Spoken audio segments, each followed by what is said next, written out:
Olá. Aqui, Diniz. Boa noite. Boa noite. A gente sabe que na Libertadores, teoricamente, empate em casa não é considerado um bom resultado. Mas nessas circunstâncias, Diniz, a gente sabe, jogando com a menos, né? O time ainda cedeu a virada, depois conseguiu recuperar. Você sai de hoje satisfeito com o time, com o resultado, né? Porque vocês prometeram e entregaram, tanto o Inter quanto o Fluminense, né? Aproveitando também, fala um pouquinho desse herói que está aí do seu lado esquerdo, que quando fala em Libertadores é impressionante, vira um gigante, né? Não, vou começar pelo Cano, com as boas notícias, porque o Cano desde que a gente se conheceu no Vasco, já falei mais de uma vez, impressionante como a gente consegue se entender, como ele consegue ajudar o time em todas as fases do jogo e ajuda cada vez mais e tem cada vez mais prêmios com os gols que ele marca. Então não é só na Libertadores, é no Brasileiro, é no Campeonato Carioca, no Brasileiro do ano passado. Então é um privilégio trabalhar com um jogador desse nível, um cara que faz gol do jeito que ele faz, os maiores artilheiros do mundo, e além de tudo ser uma pessoa que nos ensina todos os dias o que é ter esforço, o que é se dedicar para o futebol, o que é amar o jogo. Em relação ao jogo, eu fiquei contente com o que o Fluminense fez. O ponto negativo do jogo de hoje, para mim, claramente foi a arbitragem. Eu peço a vocês que vejam os lances. Primeiro lance que ele dá amarelo para o Samuel, o Valência faz falta clara no Nino. Aí você pode até admitir que foi um lance que o juiz é o jogo de Libertadores, não dá qualquer tipo de falta. Então a falta do Samuel era uma falta normal que não merecia cartão amarelo. Mas é um lance claro de falta do Valência no Nino. E depois, quando ele expulsa o Samuel, ele expulsa com uma convicção que eu achei que tinha sido uma coisa que eu estava até chateado com o Samuel. Eu falei assim, como o Samuel faz um lance desse? O Samuel nem encosta, o Samuel recolhe o pé, ele dá o segundo amarelo. Nem falta foi. Aí ele compromete o andamento do jogo. O que a gente espera é que a arbitragem seja justa. Não é que não quero benefício de nada, zero. Que lá em Porto Alegre a arbitragem seja justa e que ganhe o melhor. O Inter é um grande time, vai estar com a sua torcida, mas o juiz interferiu completamente na partida, no andamento do jogo hoje. Completamente. Então era um lance que o VAR poderia chamar, porque o Samuel viu o lance agora, não faz nada. Não merecia nada. O máximo que ele podia dar uma falta de jogo, ele expulsa com uma convicção que para mim era um lance assim, uma aberração, que o Samuel de fato cometeu um erro que não era para se cometer. E depois ele deu 3 minutos de acréscimo, o gol saiu, deu 3 minutos de acréscimo, a bola ficou, eles promoveram mais uns 3 ou 4 ataques, até ele terminar o jogo, praticamente quando fez o gol. Não subiu uma placa a mais, que era um minuto a mais, e deu 3 minutos, e aí os caras atacavam, aí a bola ia para a direita, a gente defendia, para a esquerda, defendia, e deixa o jogo correr praticamente até o Inter fazer o gol. Então eu espero que na partida de volta, que a arbitragem ela consiga ser justa como deve ser. Diniz, boa noite. Marcelo Neves.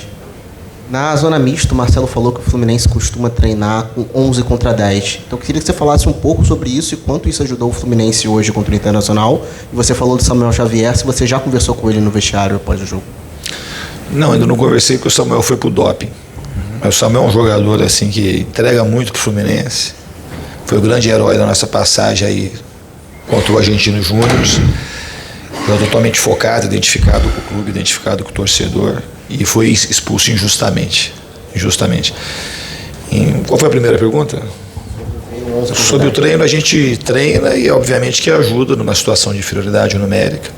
Mas o que mais ajudou, acho que foi assim, a entrega dos jogadores e o ganho que a gente teve, o acréscimo da torcida, que começou a cantar mais ainda, empurrar o time, que conseguiu assim, jogar muito junto com a equipe hoje mais uma vez. A gente agradece a torcida do Fluminense. E a gente lá no Sul vai fazer de tudo para correr por eles. Boa noite, Diniz. Boa noite, Cano. Thiago da Band.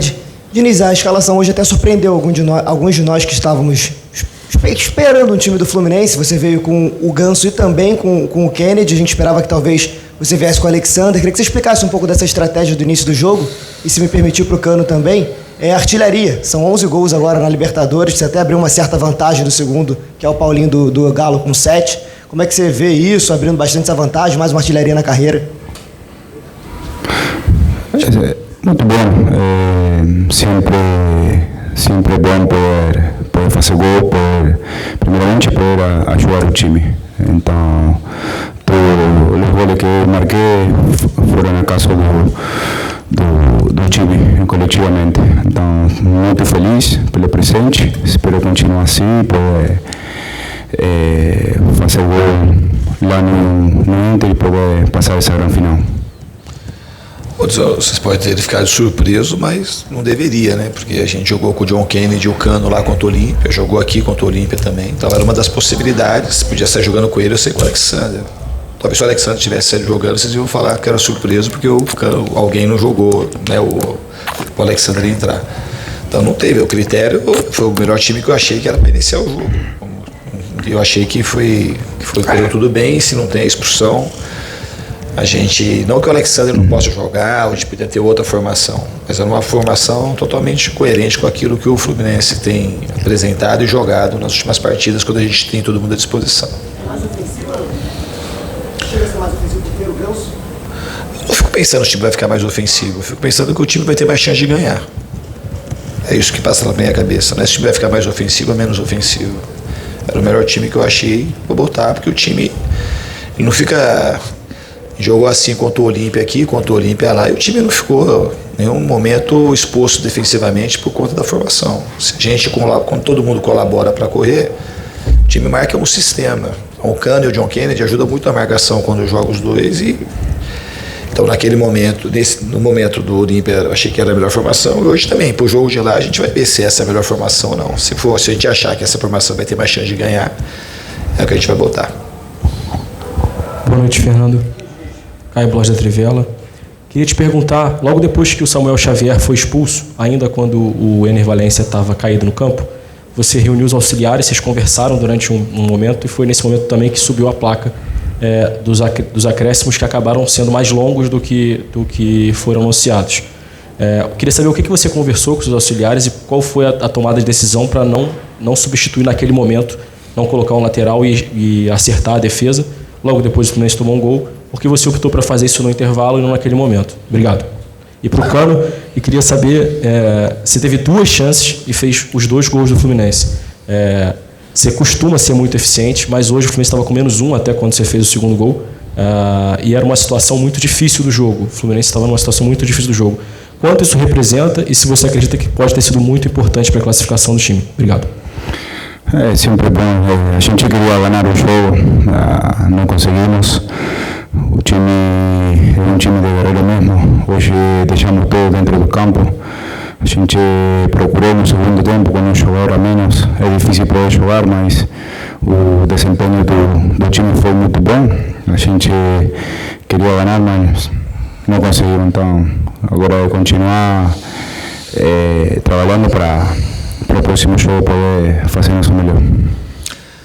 Então, cara, essa pergunta é uma daquelas perguntas que são feitas, ela viria uma pergunta tão fácil de ser feita, mas assim, tão sem profundidade, porque assim, o que teve a ver o gol com a não entrada no lateral, que se você quer para acertar a defesa não ficou desacertada, o cara cruzou uma bola aqui, antecipou, o Arias foi para lá, porque faltava 2 minutos, já tinha acabado o jogo.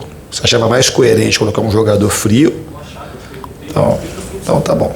Que é uma pergunta assim em cima do resultado do que aconteceu. Se não tivesse saído o gol, você ia perguntar. Você quer discutir ou você quer esperar eu responder? Se quiser discutir, a gente discute.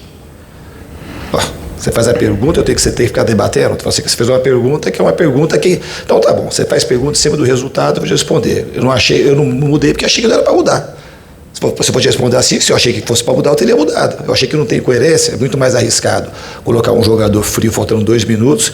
O Arias foi lá, ele treina. Você deve saber que os caras jogam em outras posições. O John Kennedy foi lá para ajudar do lado do Arias e não tomou gol por causa disso. Não tem a ver. Aí você justificou que tomou gol logo em seguida. Então, assim, para você, tomou gol porque eu não mexi. É isso, a mensagem que você passa é essa com a tua pergunta. Não tem nada a ver uma coisa com a outra. Absolutamente nada a ver. Então, se o Guga tivesse entrado no lugar, tivesse tirado o Ganso, aí não ia tomar o gol. É capaz de falar assim, por que você mexeu que tomou o gol? Pô, é ficar falando em cima do resultado, porque a gente fala diversas vezes isso.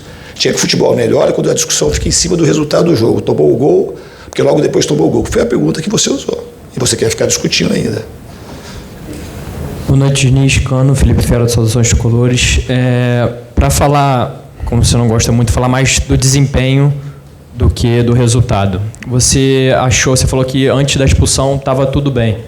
O Fábio fez 2 ou 3 defesas difíceis e também teve, enfim, algumas chances para o Inter ali no primeiro tempo. Eu queria saber de você se você achou se a estratégia inicial deu certo ao repetir o time praticamente contra o Olímpio, né, com exceção do Marcelo, e também se o resultado final de 2-2 foi justo, na sua opinião.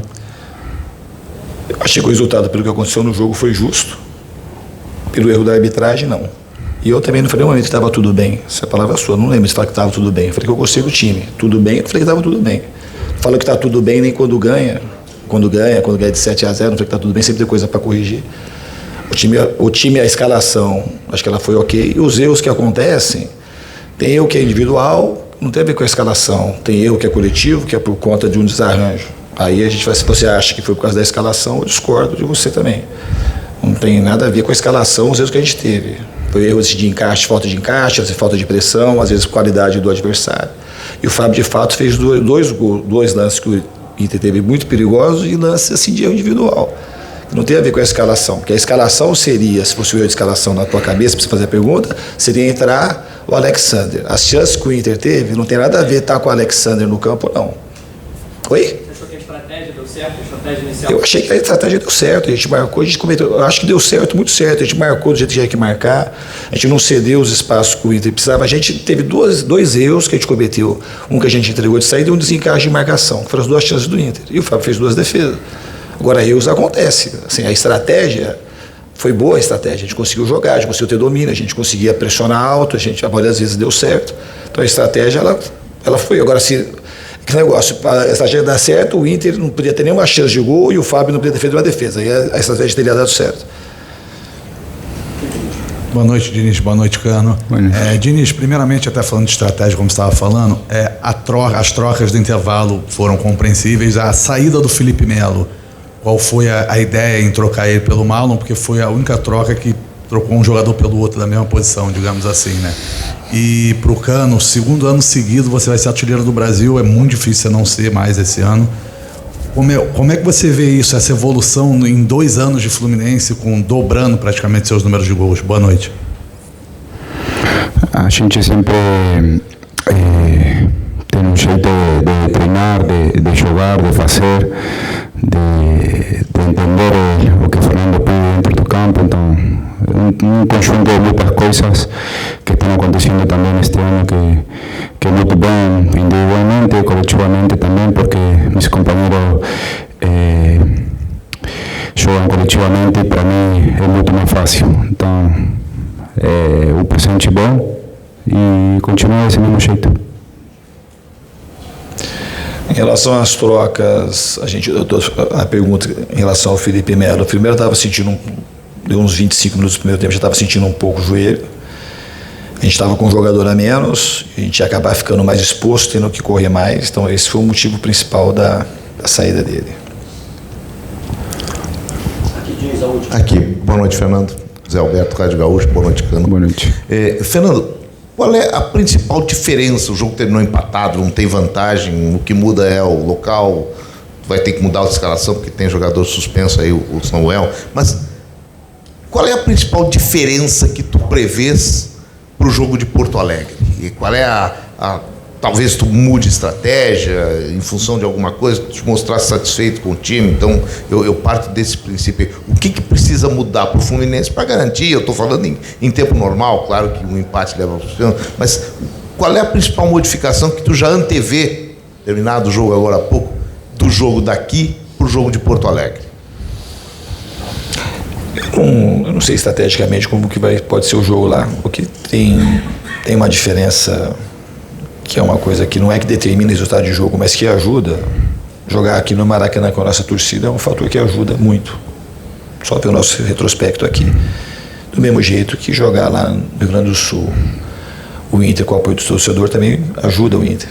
Não quer dizer que determina aqui, que determina lá. Mas esse é o fator, acho que, principal. E a gente, agora sim, a gente estava esperando, como o Inter também esperando tudo. O Inter poderia ter pressionado mais, poderia ter marcado um bloco médio como marcou, poderia ter marcado um pouco mais atrás, como em determinados momentos ficou mais atrás. A gente não dá para antecipar muito o que vai acontecer lá. A gente tem que estar preparado para tudo aquilo que o Inter pode promover no jogo. Ok, Diniz, obrigado, Cano. Valeu. Obrigado, gente.